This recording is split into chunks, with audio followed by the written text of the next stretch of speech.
everyone. Welcome in. Hi. Let's see. Let's go through.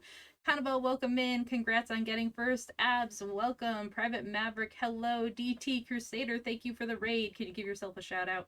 Ritska, welcome. And thank you for the follow, Rask5.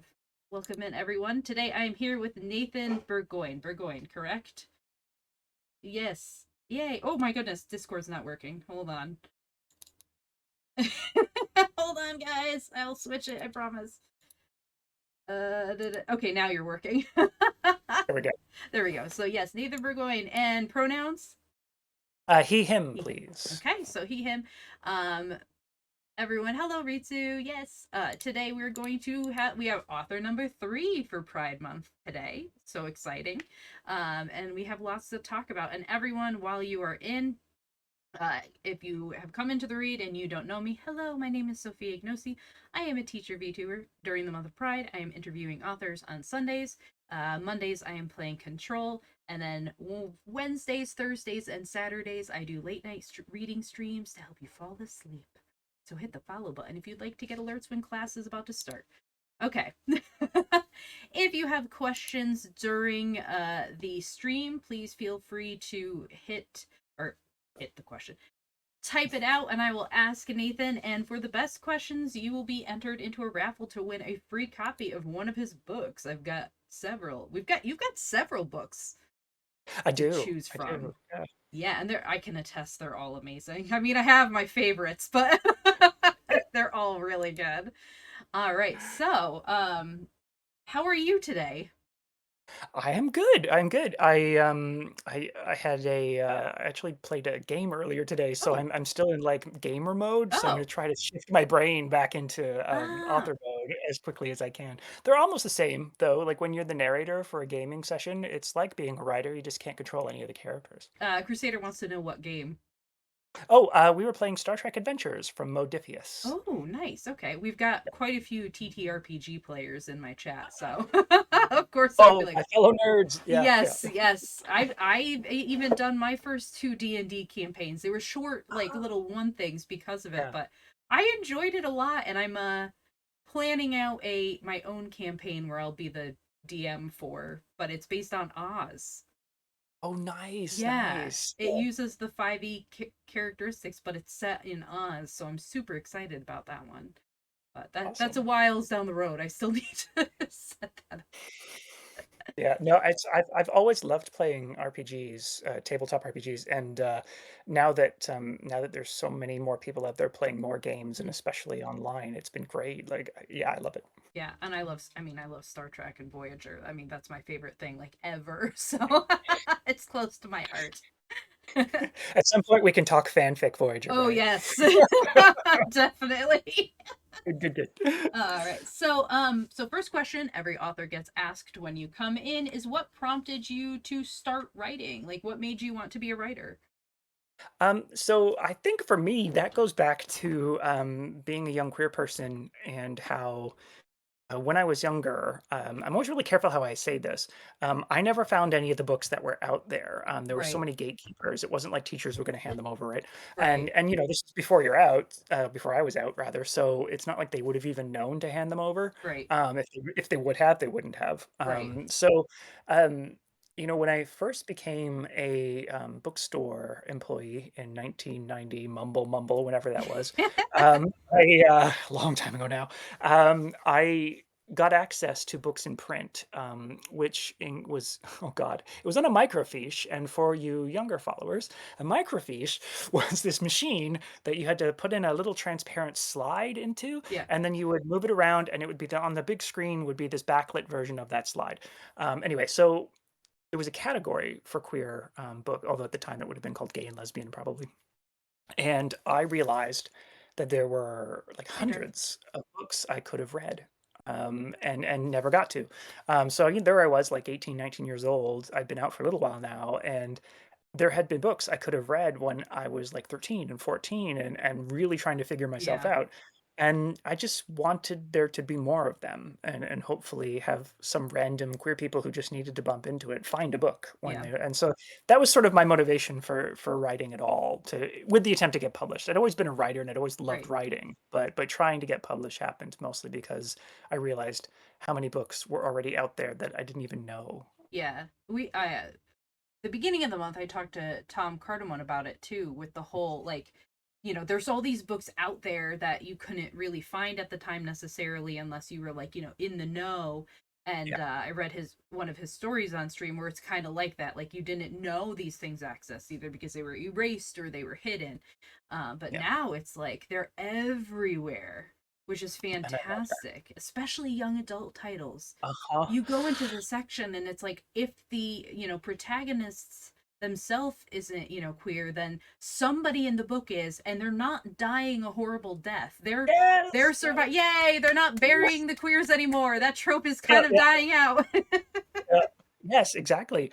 Well, and not just generally suffering either. Like they're Yeah. just, yeah, I love that. Yeah. And if they're suffering, everyone's suffering, and it's not Yes. because Yeah. it's not because of their sexual or gender identity. Yeah. It's Yeah. because everyone is in a bad Yeah. position, which is Yeah. There's an fantastic. ongoing apocalypse. It's not Yes. that, yeah, Like everyone's dying. There's a plague. yeah. Yeah, that's fantastic. So did you have any inspirations when you started writing, like any other authors? Yes, I did. So I think I've told this story before, but when I had started at the bookstore, I started ordering the books, and I'm not kidding when I say I was ordering everything I could get my Mm-hmm. hands on, because and when you work at a bookstore, you also have the employee discount, which is kind of awesome. Yes. So I was basically filling my bookshelf, and I I tell this story because I didn't actually order this book. The publisher sent me the wrong book. It was a Kensington book, and it I was was gonna say, called. is it Kensington? It was Kensington, yeah. So anyone who's worked in the bookstore probably has a story about how Kensington sent them the wrong books. But anyway, uh, yeah, it was called The Night We Met by Rob Burns, Yep. and the book that was supposed to show up was some other book with a similar title. But when I picked it up, it had this. The cover had these two men on it, Yep. and they were kind of looking at each other, and I'm like, "This looks like a rom-com." And I turned it over, and I think the tagline is something like "Disorganized lovers, organized crime" or something. I was Yeah. like, "Wait, what?" Is it the yellow And cover one? yeah, yeah, I yeah, the have that yellow on my cover. shelf over there. Yeah, me too. Actually, it's probably behind me, but anyway, yeah. So yeah, it is. It's right down there. So I grabbed it and I took it home. I bought it right then and there. Gonna relax. I opened the flap, and it was very clear that it was a gay story. It was basically a gay mafia caper slash romance Yeah. rom com. And I started reading it, and I went to this pizza shop, and I was reading it, and I got kicked out because I wouldn't stop laughing. They got so Oh my upset that I was laughing so much reading this book, and that was the very first queer book I read that was just funny. Like, and it was like, and it was meant to be funny, and it was this incredible romp and Right. caper, and obviously there were more of them out there. I just didn't. It was the first one I bumped into, Right. and it was like being given permission that it didn't have to be serious Yeah. if it was a gay story. And I started to realize, oh my God, like I could write my fun stories and Right. actually try to have them published because they do publish these, you know. Yeah. Yeah, and from there, I never looked back really, and I wrote a review of the book, um, and on like the then brand new Amazon, Yeah. um, Yeah. and Oh all the my other God. places When I they could post only it. sold books. Yeah, yeah, and my little personal book blog, and and on the little cardboard things that we had at the store that we Yeah. put beside books. Um, and the author wrote me back. Rob Burns wrote me back, and said this lovely. He was lovely, and because I'd asked him like, "Do you have more?" Because I couldn't find anything on the microfiche, and he said he didn't, but he pointed me towards Timothy James Beck and Greg Mm. Herron, Oh, I love and a few theirs. other people, and that was it. I was off and rolling, and I was surrounded by these amazing queer authors, and they were my inspiration to write every freaking genre I wanted to, but queer. Yeah. And yeah, yeah, Yeah, I remember when I was in at university, I stumbled across Stack 3 completely by accident. And it's like secluded and like most of the books were in their Polish collection that had been donated and the other ones were their, LGBT books, like fiction and nonfiction. And I was like, what what is this magical trove? Like every single book there was, and there was hundreds of them, and a lot of them were like, like they had Gaywick by Vincent Verga, and like I fell in Oh, love with that book yeah. then. And of course, I loved that cover, and I could only find the new cover copy when it came out, and I was like, oh, I preferred the original cover. But like they Yeah. had all the Kensington titles that I was like, and then I became obsessed with them. And then I was going to the bookstore because I worked at Borders back in the day, and they had an actual like section, a big section of like queer lit fiction, nonfiction separated out, which to me was fantastic because I would just go in and be like, that's new, break it off the shelf and buy it. And Yeah. that's when Kensington was really putting a lot out at the time. Like you They were said, amazing for a while. yeah, Yeah. like Timothy James Beck. Which of their they wrote was it, they wrote the one right with the cover, the barcode on the cover, the guy sitting on it. Yes. Oh my Oh God, yes. The one with them all. Yes, yes, yes. I wanted to live in that world so badly. Yeah. Yeah, that was such an inspiration too, like, just the fact that the books were interconnected. Yeah, That's the kind of fiction I love to write, yeah, where you don't necessarily have to read them in any sort of order, right, you don't have to but, like, the idea that, "Oh, I get to touch base with this other set of characters for just a little bit while yeah. I'm in this next book," and oh, yeah, I love that. Yeah, that was such a good. And they're a writing team, correct? There's is it four There of are them? 4 authors that Yeah, write together, yeah, 2 of them named Timothy, 1 is a Jim, and a Becky. a Becky. Yeah, that's I can't even imagine. I mean, next week I have Melissa Scott and Amy Griswold on a Mhm. writing duo. I can't even imagine writing with four people. Like, Yeah, I've only done it once, and it was very difficult, like, I won't yeah. lie. Yeah, and I'm sure this would break you as well. I was literally we were using a shared Google document, and as I was writing, their comments were popping up. Oh my God, that would drive me I'm like, nuts. "No, Go ahead no, about I have them. to core dump before we talk about it." Yeah, It's I like don't even know how. I mean, Google Docs makes it nice and easy because you can, I type as a teacher, I've had yeah, students do that where they'll be in their, a writing session and I'll be at my desk and I have all of their documents open on my screen, which, as a writer, you already have 50 tabs open yeah, anyway. And I'd have someone be like, "Oh, Miss Ignosi, can you check my paper?" So I'd instead of having to get up and walk over, I could pop in and directly make comments as they're going, and it was brilliant for that use. So as like a collective tool, it's fantastic. But like writing with someone else, be like, no, get out, I don't like that idea, get out of here. yeah. It was just so funny, and it was like I'm very much a core dumper, like, when I'm writing, it just all comes blurbing out, Yeah. and then after I go back and I'm like, "Okay, well, I've used the same word 11 times in these 3 Mm, paragraphs, and I gotta fix that," you know? So they would be pointing these things out as I went. I'm like, I know, but you gotta let me get the words out or right, I'll never." Yeah. yeah, Yeah, get it out and then go back and go, okay, that's crap, and yeah, get rid of it. yeah, yeah. It was fun. Yeah, I can't even imagine that. So um you uh other authors, so aside from Rob Burns, who I someday would love to get on here to talk to, because he was, I mean, I had his books too, like borrowed from the library, and then when I found them in the bookstore was like, oh, let me hoard these, I've got them all over there. um I'd love to talk to him someday too. But who else inspires you, or any classic writers? Ooh, classics, that's harder. Yeah, so I did my English lit degree, and now every time someone asks me about classics, it's like white noise just Yeah. goes through my brain. But, I mean, the entire Lavender Quill Mm, with of course, with the caveat of, like, not when I was feeling even remotely down, because let's yeah, be honest, most of it was super depressing. yes. Um, but, like, The Dancer from the Dance, I mean, I can Oh mention yes. basically all the gay classics, Is that but Halloran? yeah, Yeah.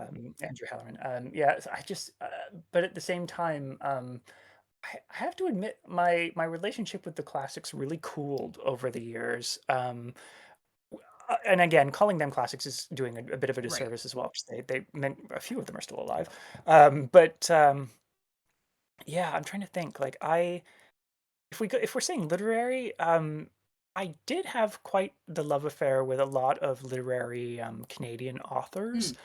um, and the sad part is, of course, now I'm trying to think of any of their names, and of course, nothing's occurring to me, but Yeah. I'm actually literally looking at my I bookshelves know. right now while Mine's on the other side of I'm the like, room, so I can't even look unless I get like yeah, binoculars. but, like, this is still contemporary, but like Richard B. Wright Mm, and the people like I'm not a writer of historical fiction, um, but I did love to read it quite a bit, yeah. and like, yeah, I don't know, there was something about getting lost in those worlds that I loved. Well, you know what? The Remains of the Day, that was another story that I just loved, and it Oh was yeah. I think what I loved about it was it's entirely character, like or not entirely, but like it was one of those rare books I read where when someone asks you what happens during the book, you're like, "Well, not a whole lot," but, like, but it was Yeah. really great, you know?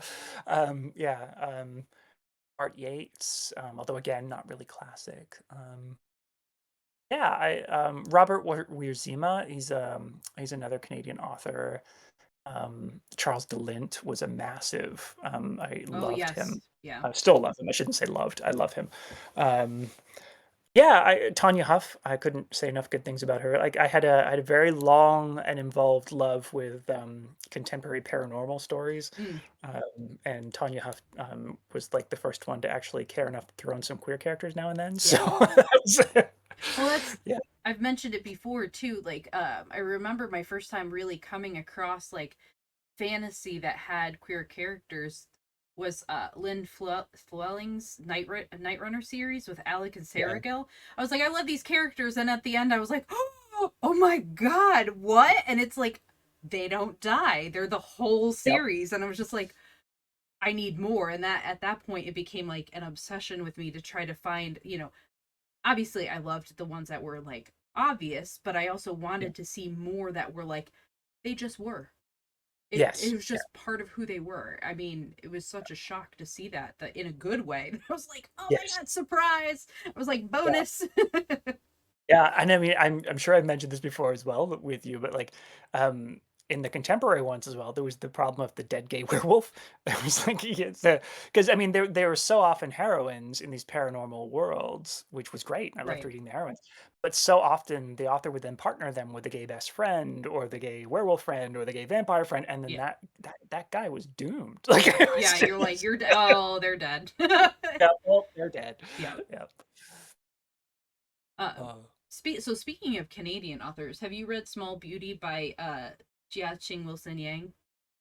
I have Oh, you not. have to read that one. It is Okay. absolutely beautiful. When I was teaching a course one semester on trans representation in literature, Yeah. that one came up and it is absolutely beautiful. The author is a trans Canadian Asian woman. Oh, And cool. that plays into the story as well, and it's just so beautifully done, the imagery and Oh, wow. like the Chinese heritage and how that comes into play. Like, it's a short book. It's not necessarily an easy read because it does deal with heavy topics like missing family, or heritage versus upbringing. And there are some trigger warnings definitely in there, but overall it is such a beautiful story that I was like, oh my god, why do I not see this book everywhere? Because it is just stunning. It's so frustrating when that happens, right? You bump into this amazing book, and then you go online, it's like, "Why is no one talking about Right. this?" I'm Yeah, like, I want to take the book and smack people with it. Like, if I could yeah. afford to just buy 1,000 copies and hand it out, I Mhm. would. Um, so with regards to writing, and we talked a little bit about like having a writing partner, but aside from that, what for you is the hardest part of writing, and what advice would you give to other authors who are encountering the same difficulty? So, I think the number one problem I have with writing is that, that old trope that gets thrown out that real writers write every day is not true, Mm, um, at all. I cannot write about the same project every day, 5 days a week. Like, right. I can't do it. So my writing process is I work whatever project is under a deadline, and I usually only have 1 project under a deadline at a Right. time. I write on Mondays, I write on Tuesdays, I write on Thursdays, and I write on Fridays. That gives me Wednesday to play around with anything else. Okay. Sometimes it's fanfic, sometimes it's a short story, sometimes it's something else I just feel like working on. And I don't write on the weekends, partly because I've got my husband and my dog, and we want to go do stuff. Yeah. But also because I actually need quite a bit of time to think about writing, Yeah. and let things percolate and bounce around. And when I hit a wall, if I try to force myself through it, it doesn't work, Right. and it has never worked. Um, So yeah, my advice to writers is it's almost always the same. It's like any rule you bump into about what a real writer is, I will find you a writer that doesn't do it that way, Yeah. and that's okay. So don't take those advice with a giant heap of salt, because I have never been the right everyday person. Even when NaNoWriMo like went Oh back Lord. when Yeah. I would let myself do that, I don't let myself do it anymore. I would try that would burn me right out, Yeah. and it was not worth it. Yeah. So yeah, my biggest then again, the downside to that is I sometimes far too easily give myself the day off. And I need to Yeah, I remind can relate myself to like, nah, you just don't feel like today. That's different. But yeah, so you mentioned fanfic, so you write fan fiction. I do. And you know what? It's some like there's actually one that's public. Ooh. So I start like way back in university. There was a um, uh, Star Trek role playing game Yep. put out by Last Unicorn Games, Okay. and I had a group of friends on a list serve. Again, being old, list serve was like a group email where everybody could email each other, and then Right. it would make a digest and send it to you at the end of the day.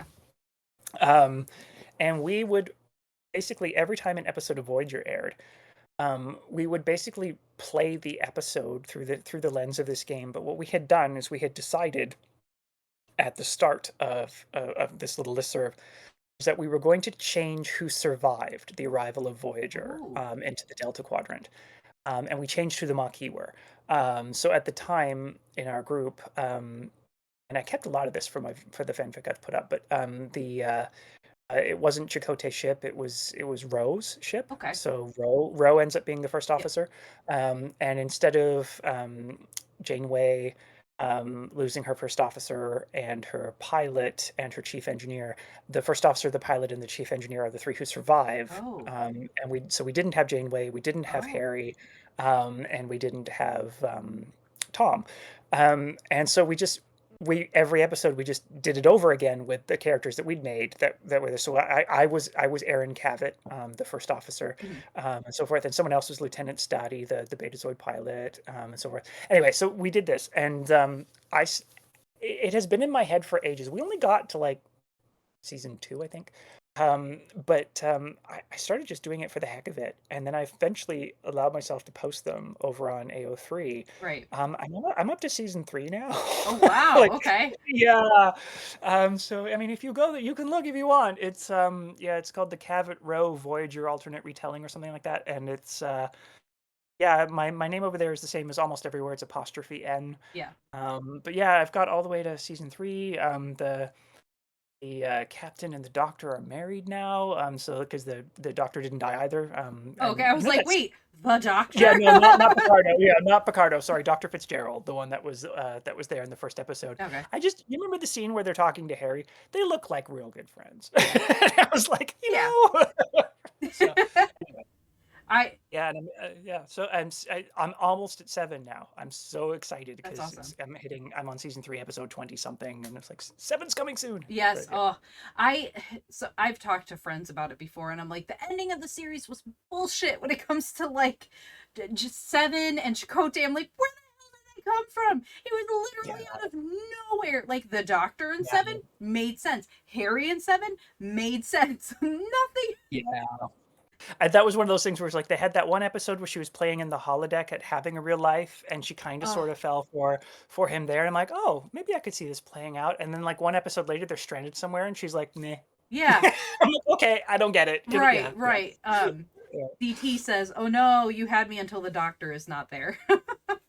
No, he's there. Sorry, Oh, he he's is there. And in fact, because I wanted to keep him there, one of the first things I did is I had different panels explode in sickbay, and the actual doctor loses the use of his left hand, so he oh. can't be a surgeon. So they still have to rely on the EMH to be a surgeon. Oh, He okay. just he's growing slower because he's not on all the time. Right, right.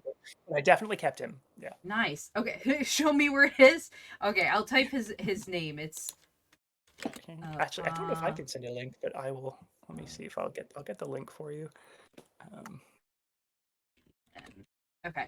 I've typed your name in there because I know it's that. I remember. Let's see. Here's the link over here. Let me copy it into chat for you guys. I've talked because now within like especially the VTuber community and in art the art community as a whole, there's the whole AI thing and like AI Yes. generated art and writing and everything like that.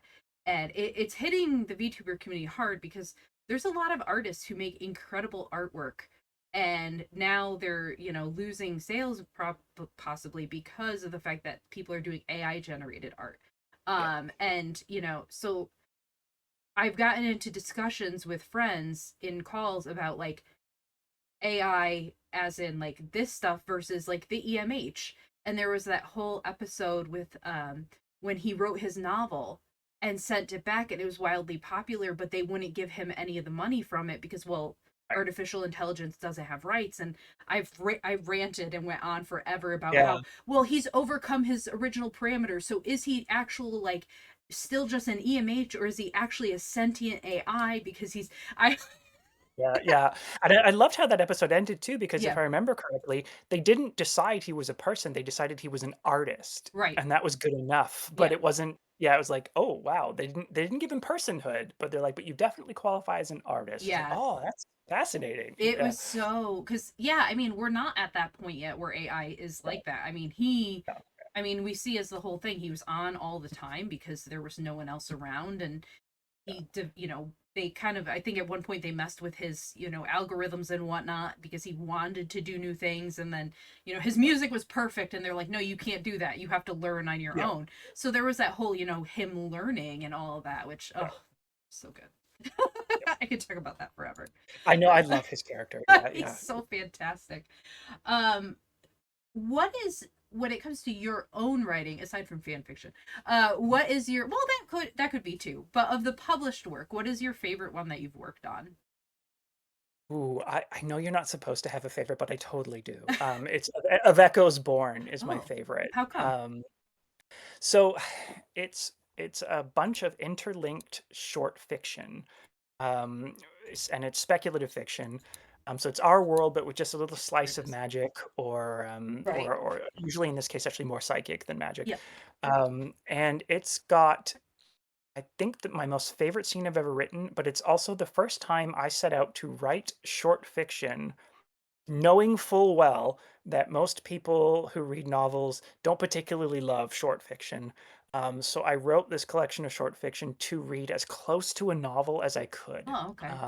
And so each story connects to at least one of the other ones. And then the whole thing turns out to have one big piece as well. And yeah, so there's a little introduction to each of the stories, and it's just this little musing about color, and it starts with someone explaining that love isn't red, love is kind of more like a robin's egg blue, Oh, and then you meet a character in the first story who he sees emotions as color, he sees auras around people, so as the stories are going, it's sort of knocking back to him explaining right. how he had to learn because he didn't know what these were. He just saw these colors around people, and he had to figure it out as he went along. Right. And by the end, even those little introductions mean something completely more. So I worked so hard on this book to make it as much like a novel without being a novel as I Right. could. And the people who loved it loved it. The people who read it, it's my highest rated book Oh, on everywhere, and it's the worst selling of anything I've ever written. well, I hate how that happens. It's like, oh, everyone loved it, but few people are reading it. Like, come on, people get Mhm. so everyone. I'm throwing up some of the covers as we're talking. So that goes Oh, born okay. is currently on my screen. So, I mean, that's one of the choices you could win. I could send you a copy of that if you want. So yeah. What is I won't say what is your least favorite. Which one was the most frustrating for you to write? Ooh, that's a really good question. Um, you know what? I think my most frustrating experience might have actually been Three Left Turns to Nowhere. Oh, okay. Not in and of it was so we it was semi-collaborative. It wasn't writing with partners, like Right. because we each wrote our own novella. Right. So this one had three novellas in one. Um, and we had gotten together and decided sort of the setting, Mm. like what characters were going to cross over a little Like a bit and that shared kind of stuff. world kind of thing. It was a share world trilogy basically, and I've always wanted to do share world. And as luck would have it, I got finished first. And so my story was kind of there for the other two to build on.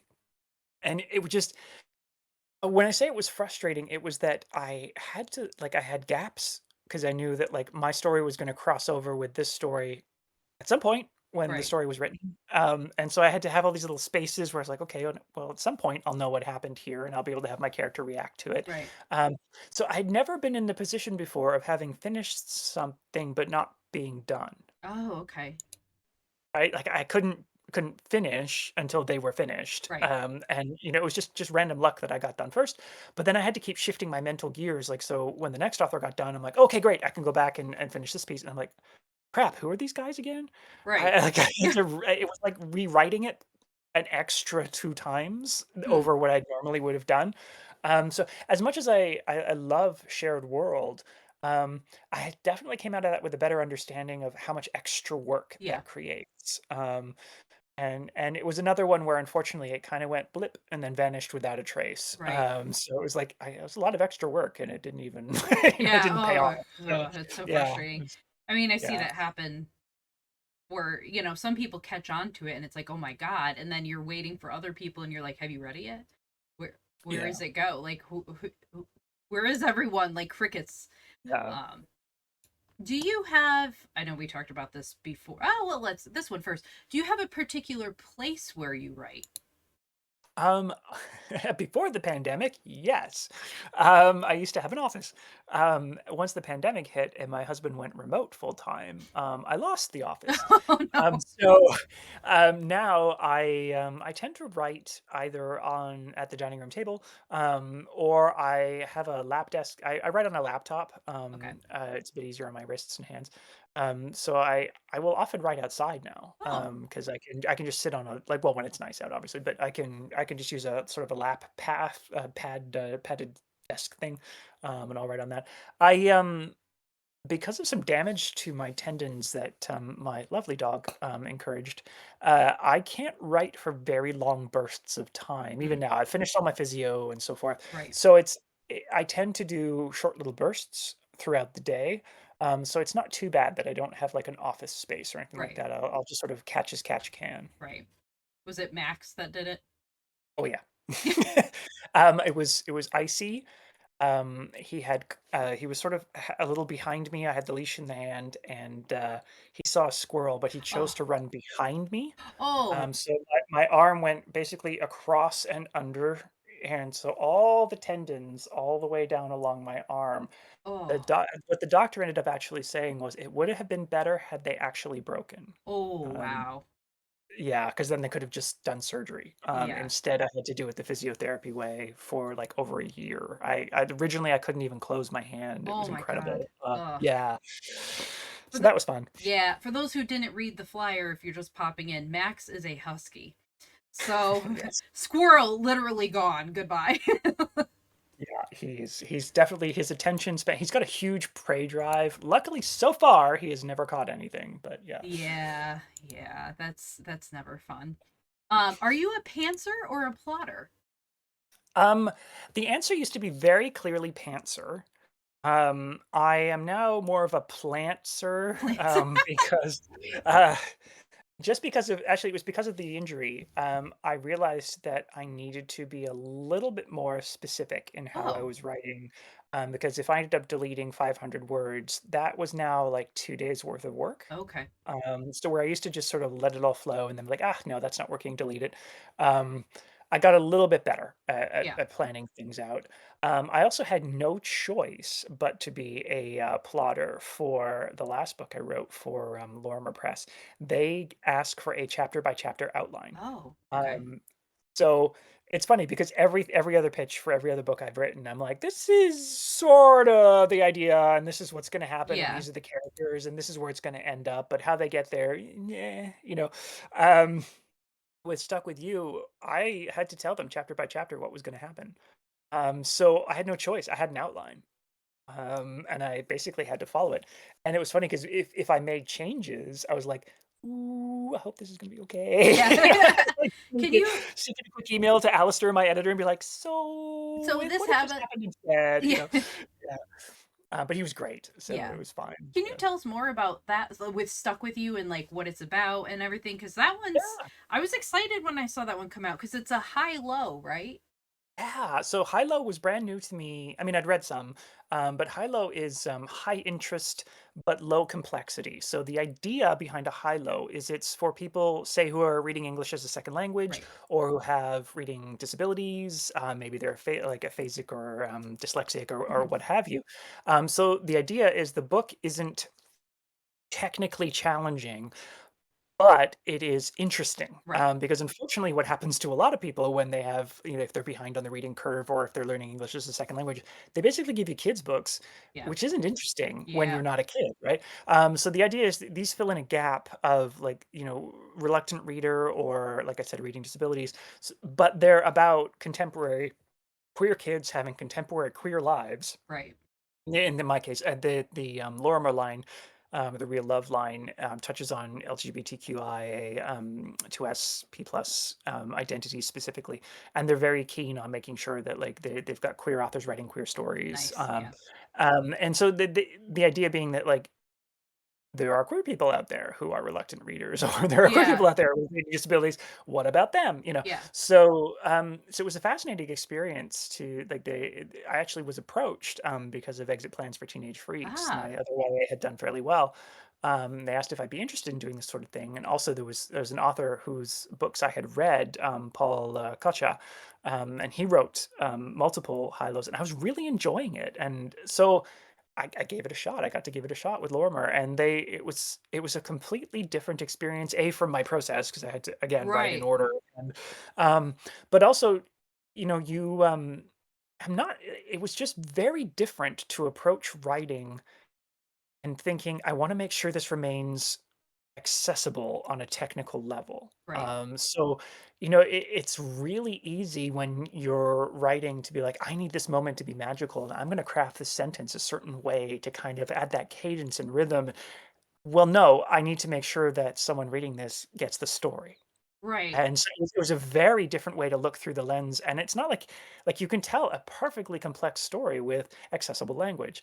And so it was really a shift. It was a major mental shift. Like I'm not a poet, and I certainly wouldn't say that I tend towards the poetic, but I had not realized the natural habit I had of certain sort of writing complexities that I Right. wasn't really aware of. Like I do tend to write in asides, like I'll mention, like I use M dashes or like Right. there are certain structures that I didn't realize how much I used until I went at this book, and I'm like, Right. oh wow, no, I have to fix that. It's, yeah. Do you think writing that has changed your writing style in general, or you're easily able to revert back to what you had before? No, it was an adjustment because I'm actually working on my third triad book now, and I realized that I had shifted heavily into dialogue for Stuck With You because so much of the story was about the two characters getting to know each other because they've Right. got no choice. They're stuck on a train side by side. Um, and so basically, like, I would say like 80% of that story is dialogue. Wow.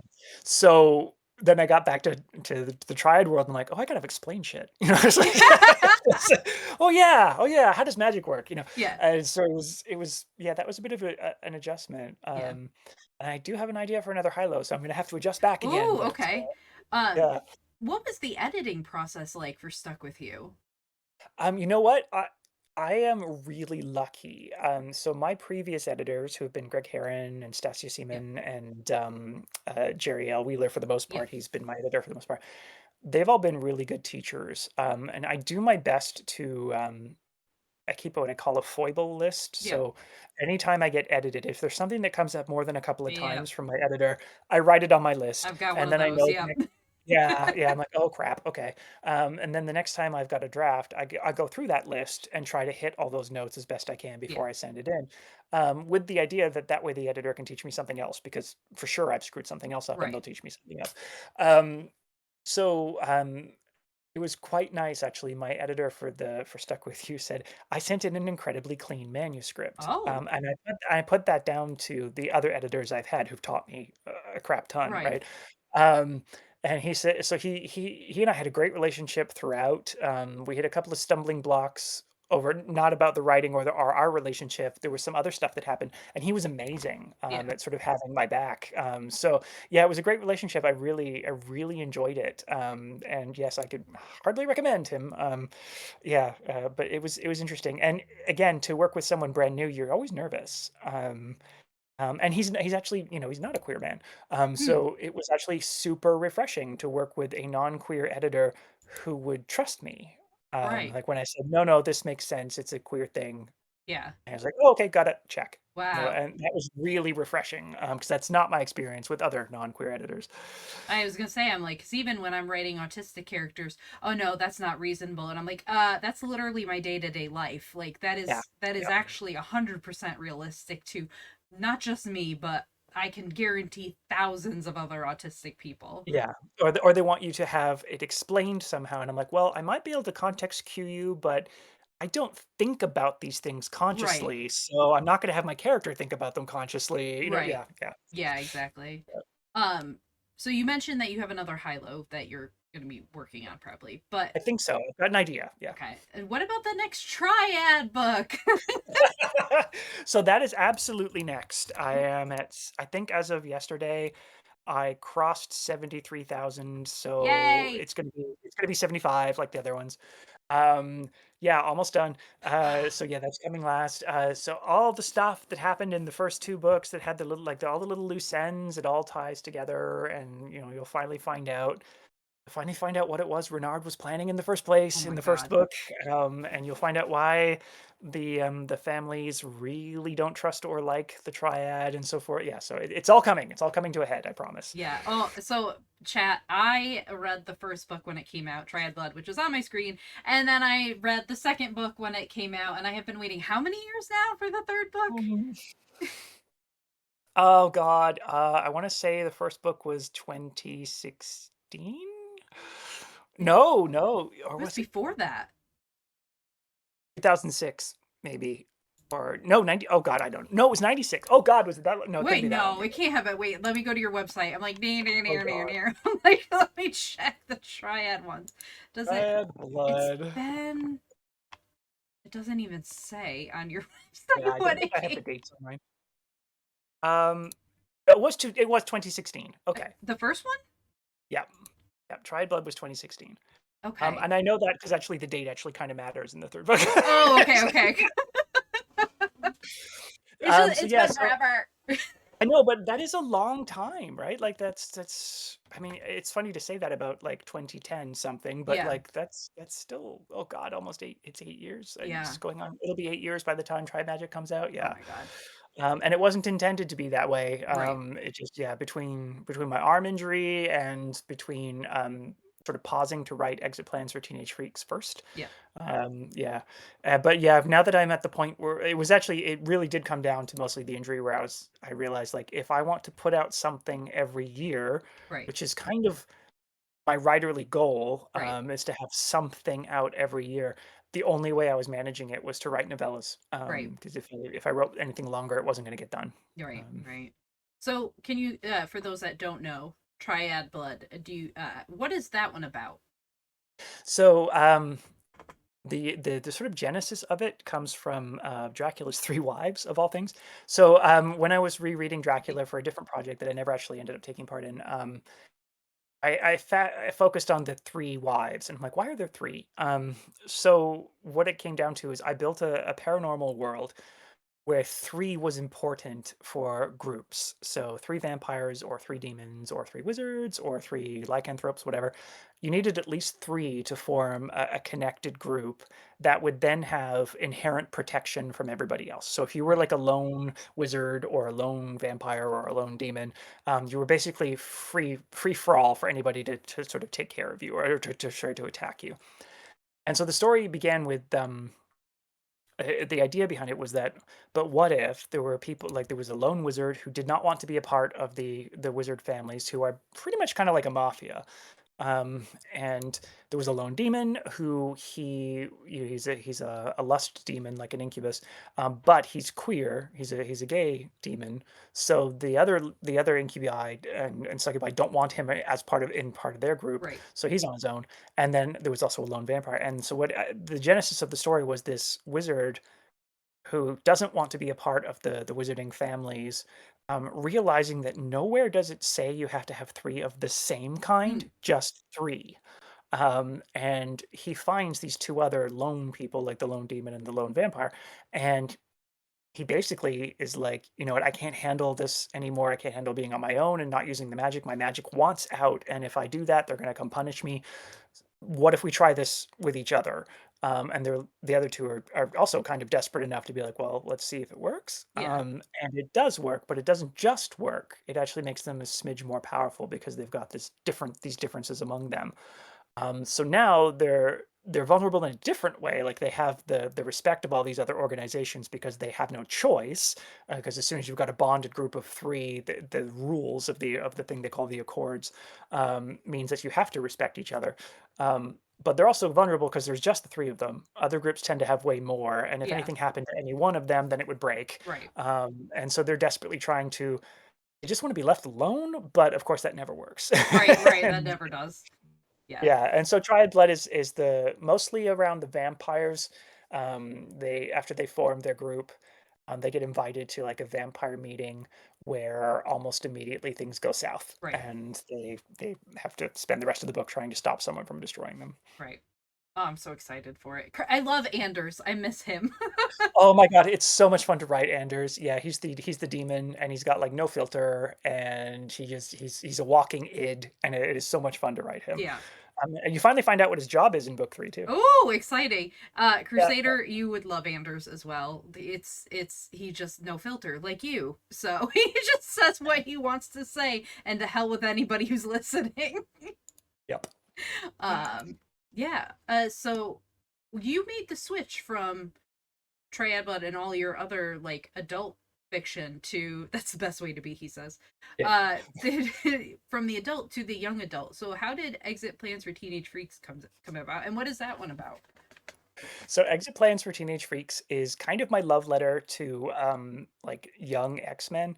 It's about a kid who's just trying to get through high school. He just wants to get out of high school. But then he develops a spontaneous teleportation problem. Yeah. Um, and yeah, it takes him a while to realize how it works, why it's happening to him. But yeah, he unwantedly gains the ability to, when passing through a particular door or any door, he might pop out of any other door. And so he ends up teleporting all over the place. Um, it actually came out because of a contest. So my publisher hosted like a writing retreat, or the publisher of that Yeah. book, hosted a writing retreat. And at the retreat, they had what they called like a pitch contest, Mm, which was like sort of teaching the authors how to do the elevator pitch. And for me, an elevator pitch mostly comes down to just, can you write the blurb that would normally appear on the back of the book? oh, blurbs. But through the lens of like you're also trying to sell it. So for me, it's a very old bookseller reflex Right. to quickly encapsulate a book Right. and say, and this is why you should love it. So I wrote one, and I had no intention of writing this book, but I wrote it because it was the idea that had kind of been bouncing around in my head. If I ever did a YA, this would probably be the kind of thing I did. Yeah. And they really liked my blurb. I won the little contest. I got a little gift card. Yay. Uh, and then they started asking me for it. And I'd had no intention of actually writing YA, but they asked me and they asked me again, and I was like, you know what? Could I? And at the time, I had just finished Triad Soul, the second book, and a little bit of reality for authors out there, or authors who people who would like to be authors. When you write a series, you can pretty much always count on the second book not selling as well as the first, and so Right. on. And so sales from Triad Soul were a bit weak. So I was a little nervous to try to write Triad Magic right away. Turns out I really should have, because then I blew my arm. But I said, well, do you want me to do that instead of Triad Magic? And the answer was pretty much a resounding yes. So I shifted to YA. So I read a bunch. I've always been a reader of YA, so Right. I stretched out a little bit and read a few more that I made that sort of my diet of reading for a while. Um, and yeah, it. it was a bit difficult to get back into the young adult mindset, Mm, um, but I also have lots of friends who have children who are that age. right. So like there are certainly teens I know, and I also reached out to a lot of YA, sorry, queer GSAs and so forth at local high schools, and got them to fill in like little surveys and stuff. And so I heard from them what they wanted and didn't want, Mm. and so it was very clear right away that they didn't want a coming out Oh, story, okay, yeah. which was great because I didn't wanna tell one. Um, and so that yeah, so I basically built it up around, like, some of these discussions I'd had with them and, like, these are queer kids who get to grow up surrounded by other queer kids, and Right, I say that knowing this is Ottawa, it's a fairly liberal city, and I'm talking about the high schools in Ottawa, so right, it's certainly not better everywhere, but I decided I wanted to set it somewhere like that where, I've got this queer kid who has all these queer friends. And then suddenly it became this great joy to write this book because I got to basically rewrite my youth a little right, bit. Like I got to imagine what it would be like to have been queer and open and out at 16. Um, and because a lot of being 16 hasn't changed. right, But the core, like everything is first and everything is important and everything is so emotionally fraught, that was easy to tune back into, but doing it through the lens of a kid that could be out and already supported, that was the harder part. It was right, like, wow, okay, how do I do that? I don't know what that was like, right. so that was the biggest challenge of writing that one, and then throwing in the teleporting just made it more my wheelhouse, being spec fic, as Yeah. Do you find you prefer to write the adult fiction or the young adult? um I think it's more that I prefer to write um, certain themes as adult and other themes as YA. So I love writing a slice of magic or slightly psychic into characters who are YA. And I think that just lends itself, like, if you're already Yeah, writing queer, making them outsider or weird in a different way, especially when they're young or young adults, is just so great. right. It just lends itself to the thematic. Whereas my queer adult stuff is a lot more representative of my lived day to day, and I write that purposefully that way. Right, So, like Handmade Holidays, like, this is about a guy who has been disowned and is trying to make his way through the holidays.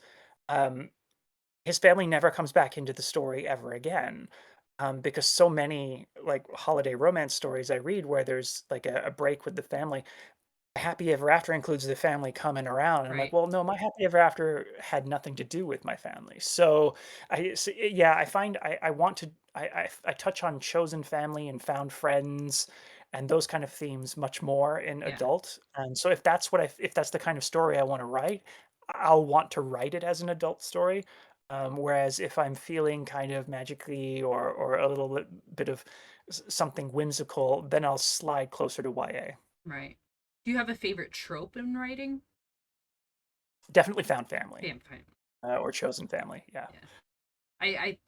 I've found that a lot of people that I've talked to or, encountered in like to either students or in bookstores or whatever, they're like, asking like, are there any books with found family or like chosen family and stuff? And I'm like, I mean, that's great that people are looking for that. And it's like kind of like you have to think like, all right, which ones would count? Like there's so many that you could consider that. It's like not, necessarily said Yeah, that this is my found family, but like I'm just trying to think Dread Nation and Deathless Divide by Justina Ireland yeah. is A you long way to a small, what was it called? Long Way to the Small Angry Planet? No. yeah yeah Oh, yeah, yes, I know which title's one you're gone. yeah, Yeah, I know what you're talking yeah, like there's that yeah, whole like it's not necessarily spoken, but it's there. yeah, the vibe is there, yeah, Yeah. Yeah, yeah, with Dread Nation, which if anyone's listening and you like it had I picked it up because I was like, that's a really cool concept. You have, mhm, Civil War has been halted because zombies. And the yes, North and South is like, this is a little more troublesome than your views. Like, we need to change yeah, this. yeah, This is problematic. And the whole yeah, idea that the formerly enslaved men and women are now, their roles have shifted.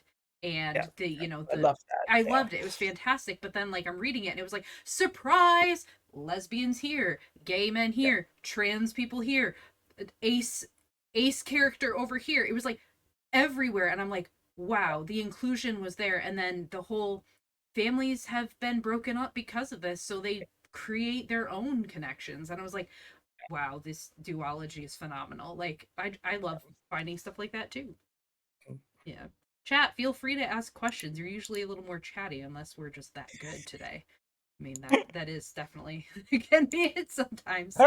Um other than the YA one and Triad Magic, are there any other projects that oh lots of good questions already? I know I'm good at questions.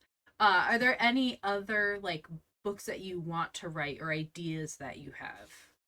Yes. So I've talked about this one before, but I would love to go back to the Triad world for a fourth time, but only if it's a collection of short stories and Oh, only if I can get other authors to write the characters, other characters. So that is one thing I want to do. Um, I volunteer as tribute. Similarly, yeah, there we go, right? And similarly, I wanna do the same thing with my village stories. Yep. I would love to have, like, find like, because I'm not the person who should be telling, like, a trans woman Right. main character story, but God, I would love to have someone write that for me and have that included in my community that I've already written of these characters. Because I mean, obviously, I have those characters, but Right. I wouldn't want a front and center point of view character story from them, from me. So yeah. Yeah. Um, the other thing I really want to do is I want to keep going with my village, but I want to do different holidays. So there's that. I don't get me wrong. I love holiday romance. It's something I love writing. I've written three of them now. But that one little step away where I did an April Fool's Day one instead of they're not all Christmas. There's Christmas, Yeah. then it's April Fool's, then Christmas and Christmas again. I have outlines for one that would start in Halloween, and then the next holiday would be New Year's. And then the next one would be, oh, I'm going to get the order wrong, but New Year's, Thanksgiving, Father's Day, and it all circles back around again to the second Halloween, because the first character is a twin who was Oh. born on Halloween, and their parents nicknamed them Trick and Treat, Oh my god, because that's they so were great. like, yeah, and it's funny, and that is based 100% in reality. I have friends Oh my who they had. god. I love this story. So their first child was born on Halloween, and then a couple of years later, their second child was born on Halloween. Oh my god, that's So they wild. so they ended up so everyone started calling them Trick and Treat. And then, they finally had a when they had a third child, she was born on Christmas Day. So, just lovely little series of births. So yeah, I thought it would be fun if there were brothers born on twin brothers born on Halloween, and I'd tell one of their stories, Trick's story, and then tell Treat's story to wrap up the whole little series, but Oh, have none of the holidays actually be Christmas for a change. I like Do that. different holidays instead. Yeah, yeah. Yeah. So it would follow all of the same people and like tell an overarching narrative sort of thing? Yeah, so it would be like the pass the baton thing where it's they're fight like it'd be romances, so it'd be the character finding a relationship, and then it's with the first the core idea of the first one is they're entering a costume contest. Okay. And so one of the brothers is very super into Halloween, the other one has like rejected it and is so done with that he wants it to actually be his damn birthday. Yeah. Um Yeah. but the one manages to drag the other into a costume contest with one of his friends and then a bunch of his friends, and they dress up as the original five Universal monsters, Oh. in black and white for the team Oh, event. cool. And so their costume, their makeup, all of it's all black and white. And then those five people would be the characters throughout the rest of the year, following up to the next Halloween. Would So each yeah, one have their own like holiday? yeah, yeah, that's Ah. the idea. So, and like I've even come up with the punny titles a little bit. So like it's one of the characters is Hank, so for Thanksgiving, it's Hanksgiving. Oh my god. Um, yeah, I think it's New Year's J instead of New Year's Day. Yeah. Anyway, so Oh I've my I've, god. I've got I've got the titles and the sort of vague outlines of what I want to do with them all. Yeah. That's so fun. I love that. I remember you also had a story published in a pretty big anthology. Oh yeah, I did my one and only brush with mainstream publishing. Yeah, I wrote a story for the Machine of Death, the second Machine of Death book. Yeah, so that was by oh god, it was Ryan North, Matthew, oh god, I forgot Bernardo. I'm going to say his name wrong. Okay. And Malky, David Malky. They had done their first Machine of Death book, and it did really really well. And the idea behind the Machine of Death is you give it a blood sample, and it tells you how you're going to die on a little card, and it's always 100% correct, but it doesn't necessarily like its interpretation might be a bit funny. So, like one of the examples is, you take your little blood test, the card spits out lethal injection, and you're like, oh my god, I'm going to be like a killer or something and go to jail, but then you get bitten by a snake. Um, so I mean, it was a lethal injection, but just maybe not how you thought. Anyway, so the first anthology did super well, so they decided to do a second. And I had an idea for a story, and I submitted it, and it was incredible. It was such a ride. Not only did they accept the story, I'm the first story in the anthology, and if Oh, you've ever, yeah, like if you've ever been in an anthology, you know that's one of the anchor points because they want the first story in an anthology to be something that they think will appeal to a right, wide range of the audience because if it's too oddball, then it'll kick out potential readers when they're sort right. of scanning the first page. So yeah, I guess I landed in a sweet spot there, and that was a lot of fun. I loved writing that. Yeah. That's exciting. Which one is yours? Which machine did you So do? yeah, each one, so they're all the answer that the machine gives you. The title has to be the answer the machine gives you, and so my answer is old age surrounded by loved ones. I was like, I think yours had to deal with old age. I couldn't Yeah, remember. yeah. But the little twist in my story is that she's an identical twin. In fact, she's a mirror twin.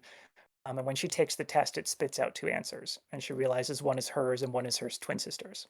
Wow. Yeah, yeah, That's exciting. I love that. That's such a fun idea. Do they yeah. still That's what they said. Yeah, they said like that. They'd gotten all these ideas, but no one had done that. So I'm like, yay! Yeah, So wow. yeah. Do they still make that series? Like, are they doing more? They haven't done a third. I've tried to keep an eye out. If they ever do a third, I will shout it to the hills because it was Yeah. so much fun to be a part I of. mean, that Yeah. just sounds amazing. I'm thinking different things like that you could, have on there, or like even like Yeah. serial killer, and it pops it out, but the machine misspelled cereal, and it's supposed to like Yeah, yeah. like Like, yeah, I think there is serial killer in there. One of my favorites was actually Ryan North's, where every time she took the test, she kept getting different answers, although cancer kept coming up the most. And she's like, I don't understand. I don't understand. How can I die all these hundreds of thousands of different ways? right. And it turned out, I'm spoiling it, sorry.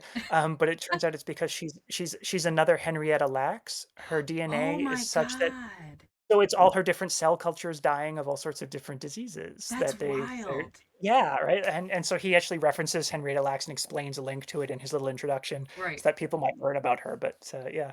Yeah, who if anyone hasn't heard about her, highly recommend the book The Immortal Life of Henrietta Yeah, Lacks. That is I mean, that is I actually talked to someone the other day about that book. It's amazing how things come, together. The world is yeah, so small. But if you haven't heard of her, her cells are called the HeLa cells, and literally, this woman had she went into the doctor's appointment. She had like cancer, and they took her cells for testing, and the cells didn't die. They just yeah. keep replicating.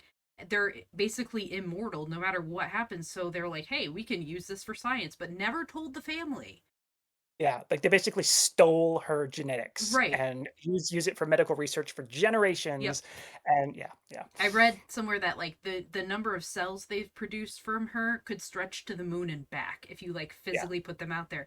Meanwhile, her family has no health care because they're poor. yeah, Like, yeah. uh, It's ridiculous and horrifying it, and so frustrating. right, Yeah, yeah. to know, like, I think the family now is finally getting I believe they recognition. compensated them eventually. Right, Yes, because yeah. it's like then there was that whole, the whole moral issue. Well, are they your cells once they've left your body? Like, or Um is it, free for all because it's been left behind? But it's like if it's my cells, I'm sorry, they're mine. Like, Well, I mean, let's be honest. Of all the countries of the world to have this discussion, I'm really not going to trust the states to come up with the right answer. yeah, no, that's very true. Um, if you had to give advice for somebody who wants to start writing, what would you offer to them? So, my advice, generally, this one stays pretty stable. If you are at all a fan of writing short fiction, um, try that. Like I got my start in short fiction in Yeah, various anthologies. The best part about that was I got to learn what it was like to be edited. I got to look at contracts, because anthology, you do get a right. contract. I also got to try out publishers. Oh, okay. So I mean, you really mostly interact with just the editor, but you still get an idea of what it's like with various publishers. I was published by I think 5 or 6 Oh, different different anthology publishers before I picked where to send my first novel.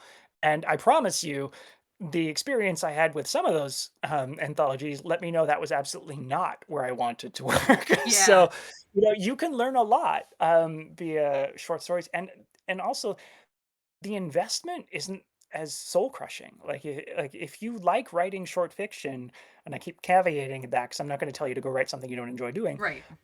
It's a great way to try, and you can have stories out. You can have so many stories out at the same time. Every time you write a story, you've got places you can send it to.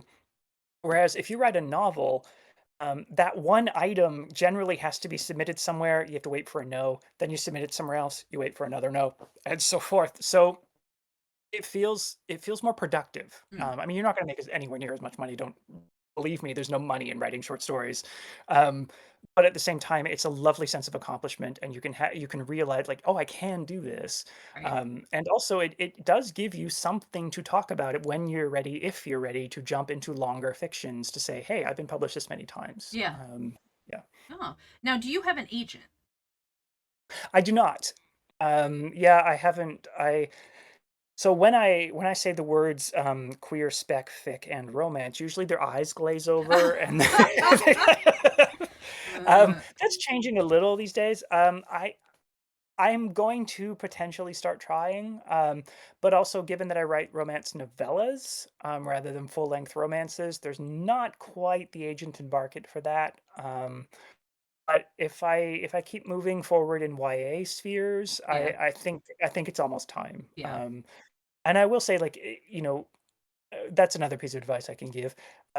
Do remember that a publisher is a business, yeah, and as much as they might call themselves your friend, or that we're like a family, no, they're a business. yeah, And you know, if they're there to make a profit, and it's really hard to come down and hear the bad news parts when you realize, like, oh, okay, yeah, so much for that community we were talking about. yeah, The reality is they are a business, just like bookstores. Like, yeah, I love some bookstores. There's some great, wonderful bookstores out there. There are also some pretty crap ones out yeah, there, and yeah, yeah. yeah. Hate Wheel says that's sad with regards, I think, to, the whole when the eyes glaze over and Yeah, oh god, yeah. But I mean, at the same time, I'm also not sure that I have not actively really gone hunting for agents. It's right, only been when I've had interactions where I could talk face to face that I've right. tried, and it's yeah. Yeah, where you could physically see the glaze over and the Yeah. uh Crusader says, "Have you had any crazy interactions with a publisher?" Um, yes, and I'm afraid that's all I'm allowed to Okay, say. yeah, that's what I was gonna say. Where we've all had others. Like, have you had crazy Yeah. interactions with an agent or other authors? Yeah, yep. Yes to all of the above, and unfortunately, that's Yeah, where the story has to end it's unless like, we're unless we're that's sitting side by side over drinks yes, somewhere. this is a VOD. This stays forever, Yeah, so don't yeah. ruin any potential future you have with any groups. Yeah, I mean that's pretty much in any industry or I can't talk industry. You're gonna get stuff like that where it's yeah. crazy. He says that's still a great answer. Have you ever written nonfiction? Yes, a couple of times. Okay. I've written a couple of biographical pieces. Paul Allen Fahey, rest in peace. He did a wonderful book called Equality, and he asked me if I could Oh, submit a piece for that. Um, uh, Bill Gillespie. Wait, no, I might. Oh God, I think I've got my editors backwards. Bill Gillespie. I've written for two, okay. um, and then I've also done a small piece for. I think I've published 3 or 4 in Chicken Soup of all things. Oh Um, yeah. yeah, those are true stories. Yeah, I enjoy writing nonfiction. I just don't often have a lot to talk about in a Oh, nonfiction point of view. I tend to, if I'm doing nonfiction, it tends to be discussions about queerness on my blog. okay. Yeah. Which let me link that for everyone. I have it up on one of these things. If anyone's looking for more, it's on here. Let me go to the homepage instead of just linking it to the Triad series, which everyone should read anyway. I just happen to have that one over. Oh, Blubla has a really good question. Do you read your book reviews? I do. That said, I would like to preamble that with, I worked at a bookstore for almost 20 years.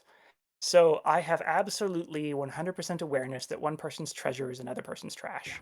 So negative reviews don't bother me, because I've heard negative reviews about books I've loved and bestseller books, and like Yeah. people were very happy to walk into the bookstore and tell you why something was garbage. Yep. Um, and so I know not to agree. Yeah.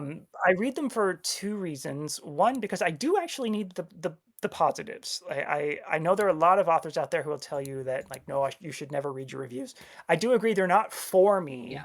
and obviously I would never interact over them. But I do kind of need the attaboy, Yeah. that comes from a positive review. I do need that positive reinforcement.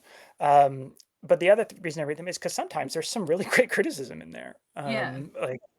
And I have learned from reviews, so I do actually read them. Yeah. I know for me, there's been times where my favorite book gets a terrible review and I'm like, "Well, you're entitled to your wrong opinion."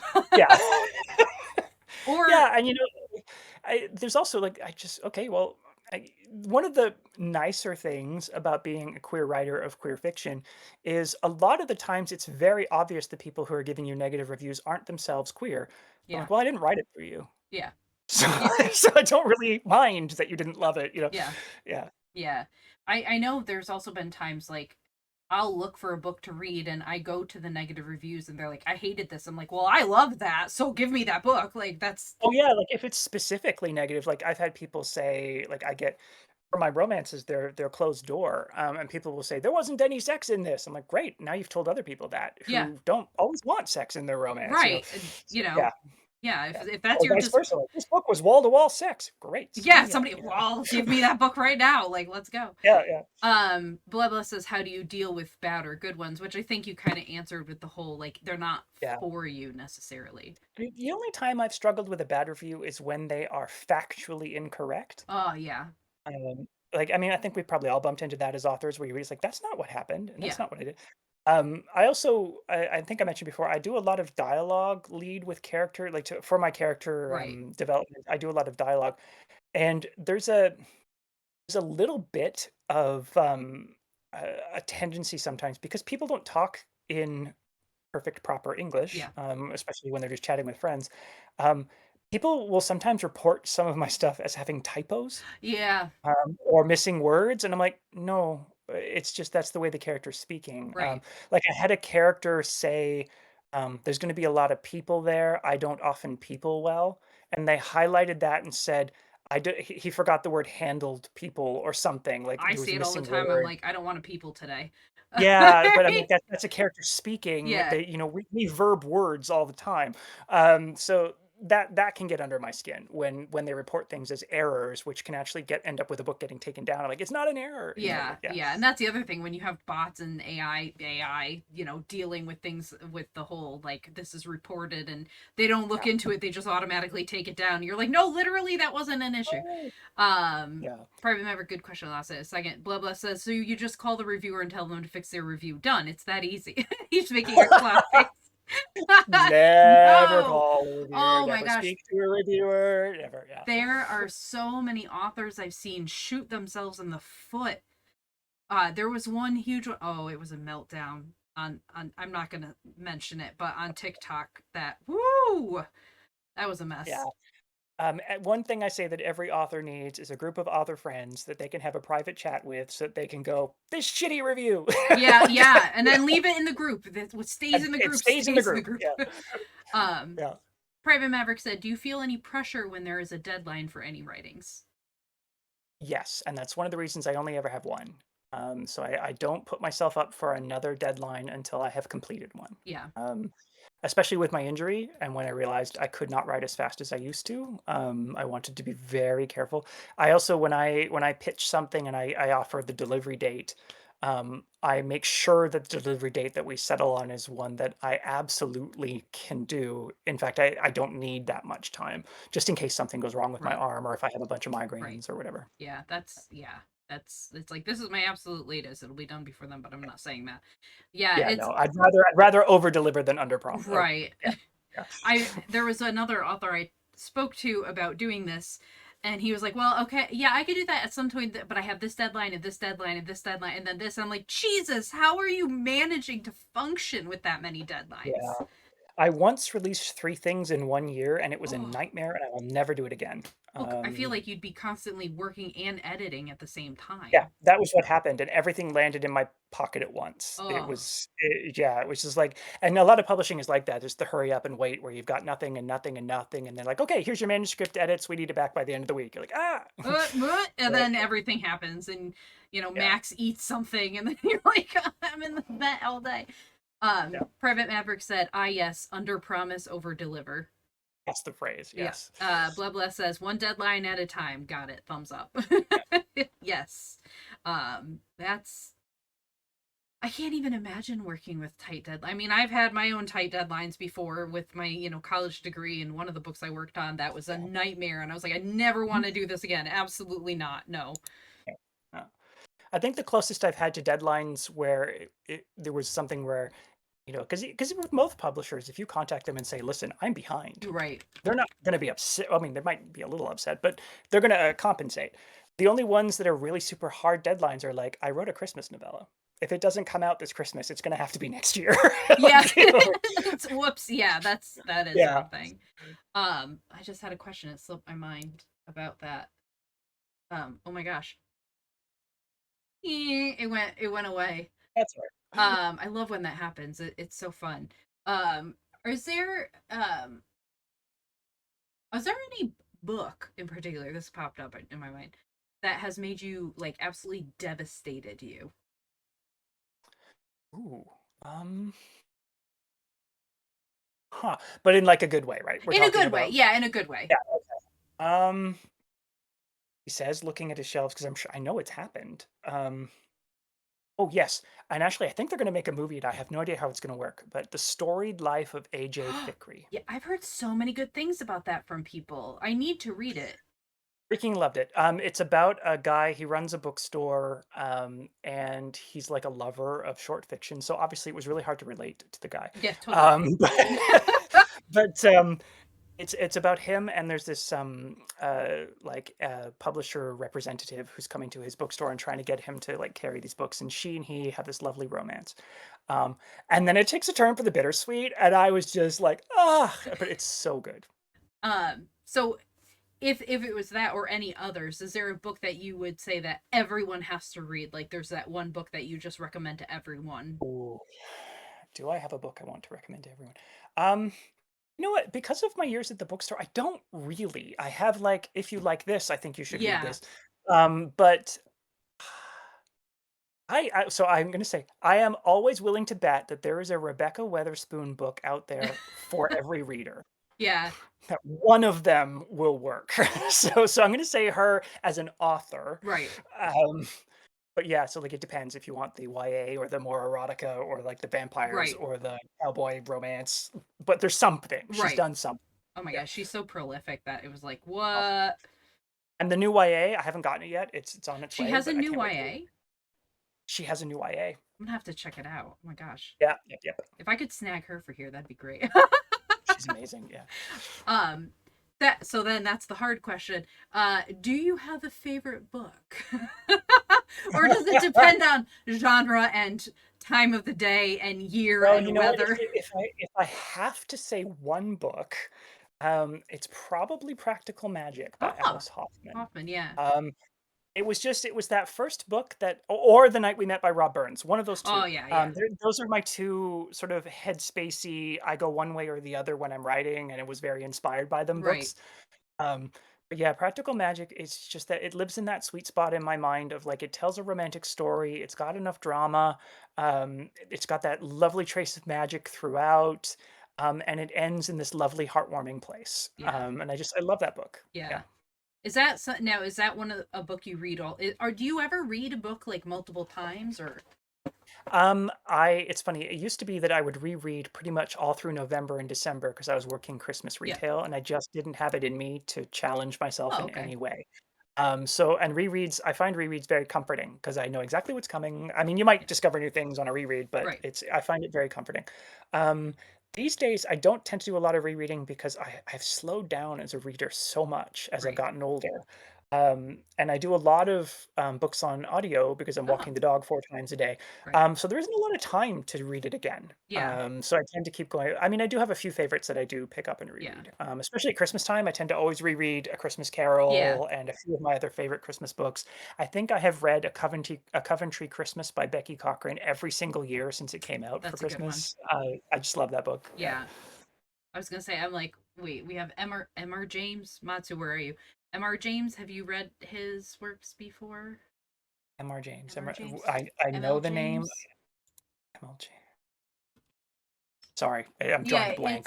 Mr. James. He did oh my gosh, I did a couple of his. He has horror stories, ghost stories, but like one of them's like a Christmas ghost story. I read some of them on stream. Oh, I'll whistle and I'll come to you, my lad.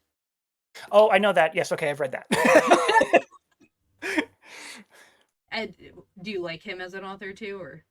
So it's just not horror enough for me. I am not a horror fan. Oh, okay. Um, yeah, so but it's on the edge of Right. what I yeah, yeah.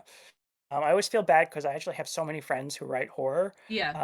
I don't know what it is. I'm missing the gene or whatever, but I need so much hope in what I read that horror generally has enough hopelessness that I struggle. Oh, Um, okay.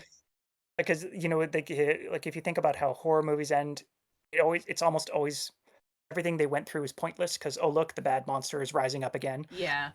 And I mean, and I know that's the fun of the genre. I don't find it fun, Yeah. so I struggle with horror. Yeah. Yeah, I feel like I used to hate horror. There's some horror I like.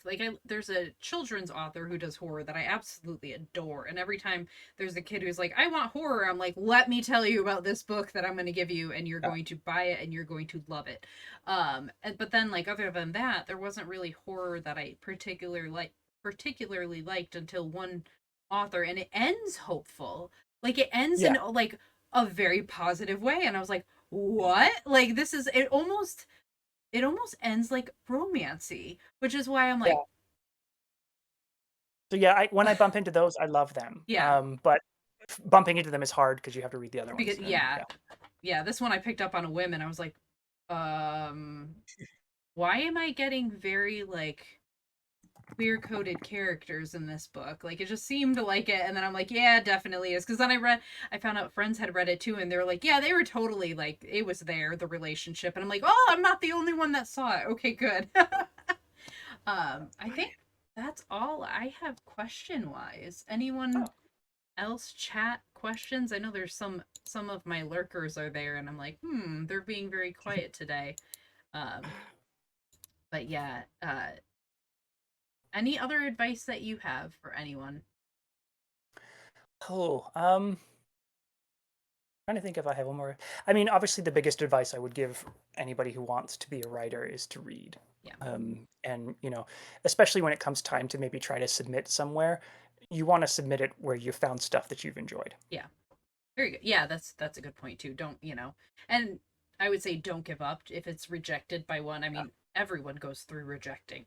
yes, it's Uh, so funny. In my collection of Echoes Born, one of the stories rather that people talk about the most, has two characters who are in their 80s. oh, And that story got rejected everywhere I sent it for almost 10 years. oh, Everybody loved that story, wow. That's and I just kept getting the same rejection over again, saying, like, it doesn't really fit the rest of the anthology, or, I mean, the characters are in their 80s, or so, yeah. yeah, fit matters, and sometimes you're gonna find you have a great story that doesn't fit anywhere, and eventually you're just gonna release it yourself. Yep. Yep. Absolutely. Crusader, the one thing we did talk about Triad Magic, which is the third book in the Triad Yes. series that is going to be coming out. So we did talk about that one. But, all right. I think that's it today. Awesome. But yeah, thank you for coming in. Oh, If you were to recommend, so I'm going to be pulling names from like the list of people here and whoever interacted on Twitter, to the posts. Do you have any book that you think people would enjoy the most? I'll break it by genre. If you like wibbly wobbly time travels romance, there's In Memoriam. If you like the holiday kind of Hallmarky thing but want it queer, Handmade Holidays or Faux Ho Ho. If you just like speculative fiction short stories, A Echo's Born. But if you're gonna do full length novel, then I would say either Triad Magic or Exit Plans for Teenage Freaks. Yes. If you like YA, Exit Plans for Teenage Freaks. If you want spice, or like not really spice, but it's kind of spicy. I mean, it's Oh no, there. yeah, there's erotic content in there. Yeah, Yeah, I absolutely. mean, yeah, try it, but yeah, try it blood. So, I will reach out and I'll post on Twitter whoever won, and then I'll be in touch with that person so I can find out what book they want. And oh, of course, DT is making his little face. I have quite a few spice enjoyers in my chat. All right, let's see. We're gonna send a raid to someone. Let's see if there's anyone. Oh, there's Crusader also with the spice. Let's see if anyone is streaming. Oh, what kind of games would you want to stream into? Is there? We can send someone into a game that you enjoy. Well, actually, it's funny you mentioned Control. I'm watching my husband play through that right now, Is and he that was playing actually pretty Control? cool.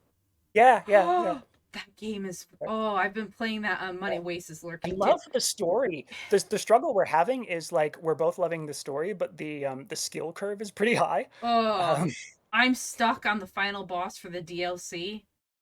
yeah, I rage quit last week. I rage quit. yeah, I no, that's the same thing. We're like we want to see the end of the story, but we're not good enough. it is you have to like well my part of my problem with that game was with the like with Horizon Zero Dawn and Forbidden West. I Yeah. was like every side quest possible. I was doing it. Like I Mhm. maxed out like I wasn't even halfway through the game and I was level 50 maxed out because I Oh, yeah. loved it.